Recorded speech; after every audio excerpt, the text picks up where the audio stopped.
Howdy, y'all. Come on in, sit down a spell, relax, take your shoes off. We're going to have a long, weird trip. Here's the thing, fair warning.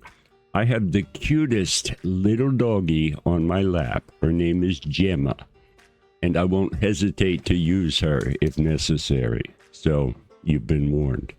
I'm going to talk about weird thoughts and ideas that I have, and you're welcome to share them or reject them. So, to start with, I think I want to talk about evolution. Evolution and how it applies specifically to hominid primates, which would include us, Homo sapiens sapien, and our cousins, the Neanderthals and the Denisovans, and possibly other closely related primates. It seems that accidentally, possibly purposefully, who knows, evolution provided us an advantage when we discovered the concept of community. That is, individuals coming together to work together, to share together. It was a distinct advantage for all of us primates. The idea of shared work and shared reward benefited us greatly. When there was abundance, it was shared mutually, and when there was scarcity, the suffering was shared by all.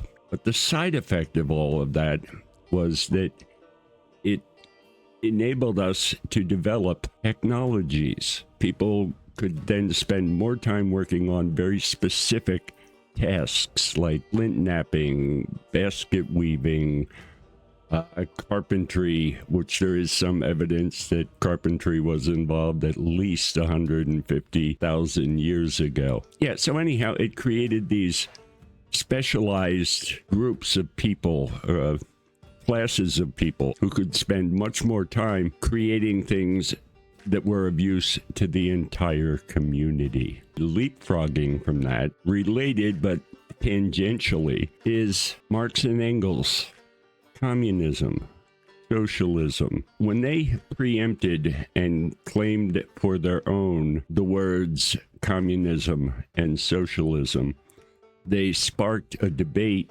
that has raged for centuries at this point, a century and a half at least, which poses communism, socialism against capitalism. And I think that just muddies the water.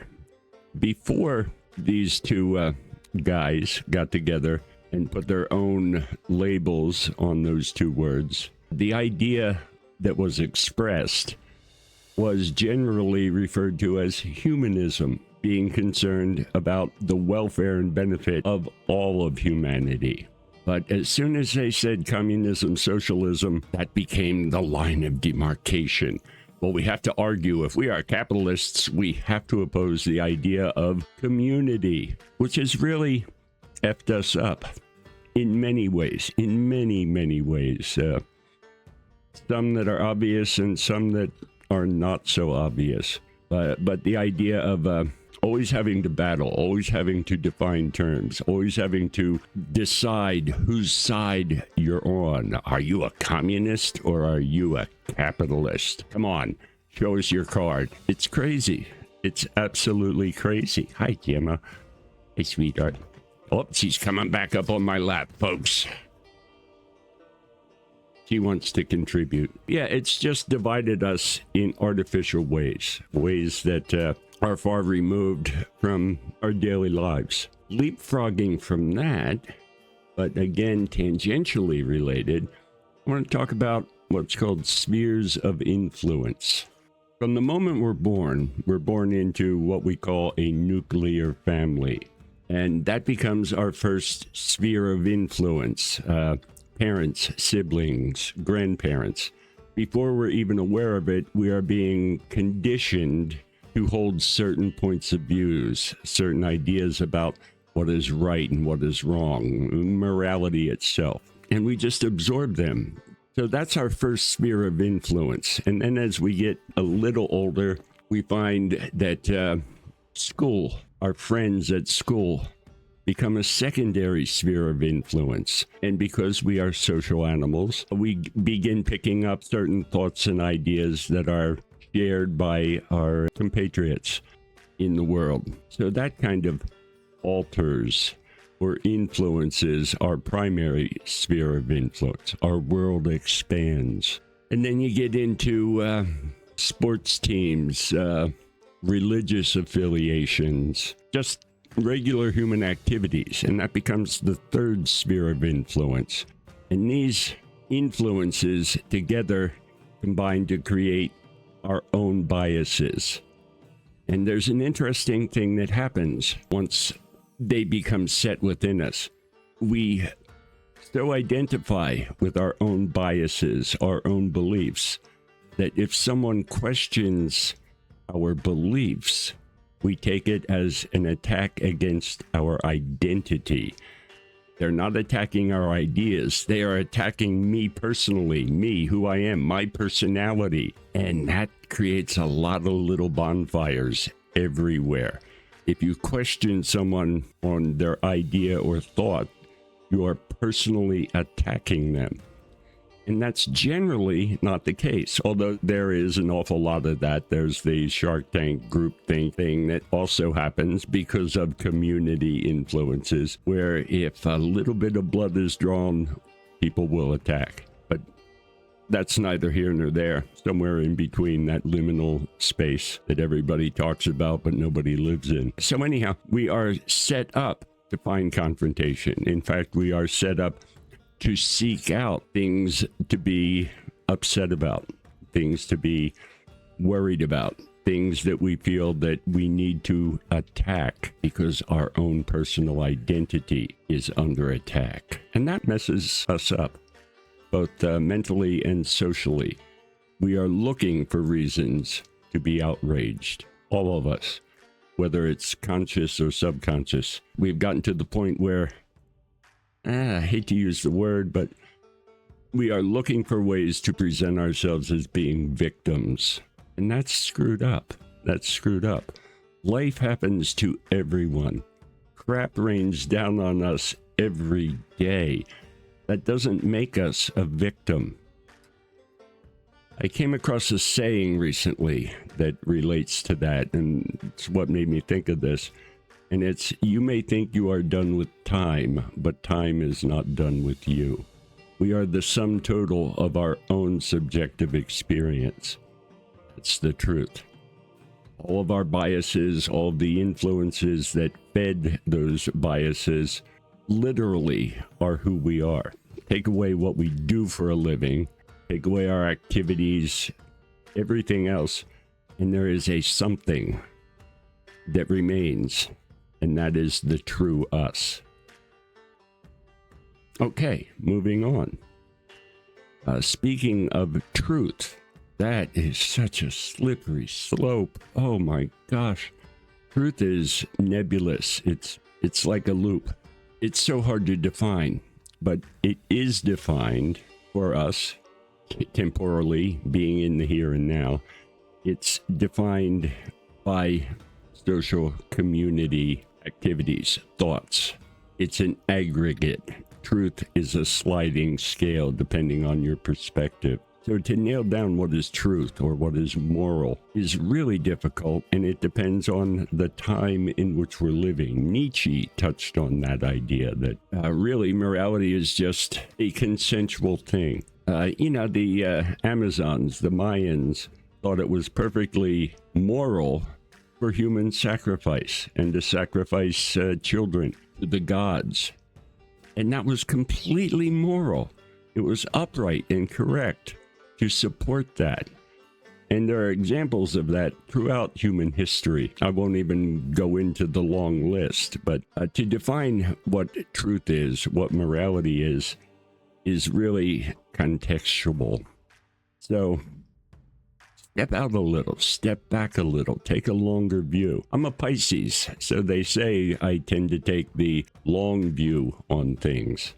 Don't know if that's true or not, but as a Pisces, of course, I would say I don't know if that's true or not. Ha ha ha ha, little joke. Am I killing it over here, Amber? Should I go on? Why not? Why not indeed? Anyhow, these are just thoughts I've been having. The idea of a community far predates possibly even language. working together, individuals coming together. I've said a number of times that the rugged Randian individual who set out on his or her own so as not to be made a victim of the community died because they could not make their way in the world alone. They died, their offspring died. They don't remain. They are not a part of our DNA. The people who work together, combined, made us who we are and put us in the here and now. And we have to deal with the here and now, being well aware that the past is what has brought us to the now. Thank you, Ram Dass. We need to be in the now, looking back, being aware of our own biases and preferences and all of that. We can only react to what is before us. That's the only way to move forward. But that gets very confusing because we don't know where we are right now. The narratives that we are fed are meant to be confusing, are meant to make us doubt our own subjective experiences. And that's on purpose, I think. We can't know what is true, so we doubt everything. And that's to their benefit, they being the movers and shakers of the world, those who like to call themselves job creators, while at the same time, for profit only, for greed, they're getting rid of every possible job that can be replaced by AI and robotics. They're diminishing the work pool while claiming to create work for all of us. The idea that they love to pound into us is that a rising tide raises all boats. And that's bullshit. It's just bullshit. It doesn't work that way because inherited wealth requires inherited poverty. It's as simple as that. Wealth is a closed unit. There's only so much wealth to be had. So for a handful who have amassed great wealth, while the majority are heading more and more into poverty, extreme poverty, is screwed up. It's inverted. Market forces, the way it should work. Economics 101, where there is great demand, then costs should be more. And where there is little demand, costs should be less. But the economy has become inverted. There are empty homes everywhere across America, and there are thousands, possibly hundreds of thousands of people and families and veterans who are homeless. By simple economic forces, all of those empty homes should be becoming less and less expensive. That would be a simple market force, but it's become inverted. The more this handful of people accumulate, the higher the prices are. Thank you, Ronald Reagan, for the whole supply side economics thing. May you burn forever in your whatever place you are. But it screws us up again. And the same goes for what we speak, how we speak, what we will speak of. Kind of become a self-censorship. We can't say this because it will upset that. We can't do this because it will upset that. So we become self-limiting in terms of what we say and do. And again, that screws us up, which brings up for me the idea of freedom. What is freedom? I define freedom as the number of options available. As simple as that. The more options you have, the freer you are. Because of economic and political forces, our options have been reduced to a small handful, 2 or 3 options at any given moment. Pay for rent or buy food. Simple things like that. I've said before that capitalism is very, very good at supplying luxury items. It's a wonder when you think of it. Televisions, cars, they keep the cost very low. But when it comes to essentials, things that are necessary to survive, the costs go up and up and up. And that makes no sense. It makes no sense unless you have been, by spheres of influence, conditioned to believe that the rugged individual is responsible for all of their choices, that everything in life has to be transactional. I will give you this in exchange for that. So, are you happy about that? I'm not. Are you happy with that, Amber? She says no.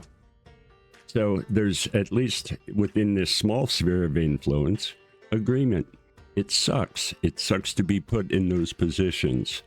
So when all of our choices become hedged in because of economic forces, what sort of freedom do we have? The only freedom available is to get wealthy, to, somehow find a way to join that exclusive in-group.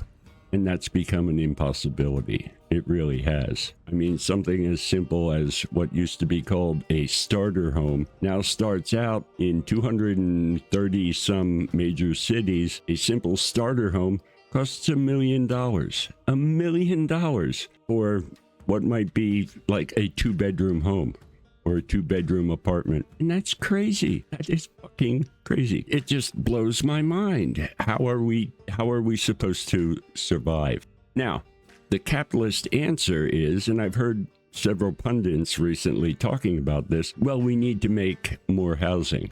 We need to flood the market with more homes, and somehow that's going to fix the lack of homes that we already have. And there is no real lack. I mean, these investment people are just raking in the money from having empty homes. They can write these expenses off.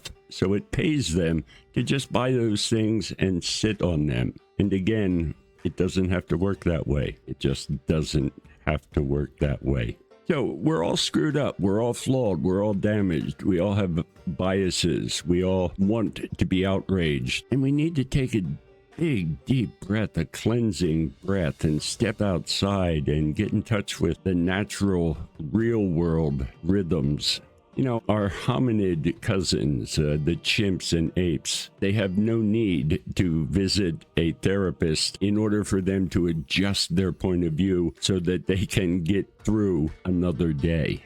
They don't need that because they're not pressured by economic forces in the way that we are. They don't need pharmaceuticals. They don't need pundits. They're living happy lives because no one needs to adjust their point of view in order to cope with the life we are living. So I think I've ended my sermon at this point. I'll probably find some sacramental wine to conclude the proceedings. I want all of you to have a good day. And remember to take care of yourselves, take care of those around you. Learn to be kind, even if it hurts. Learn to give, even if you have very little. That's the only way out of this. There ain't nobody going to help us except us. And we have to come together. We have to come together. We have to invent new ways of thinking. We have to shed beliefs that constrain us. We have to get over our own biases and work together. And I think I've said everything I wanted to say today. Have a good day, evening, night, wherever you may be, and just try to love one another. Have a good one, guys. Bye-bye.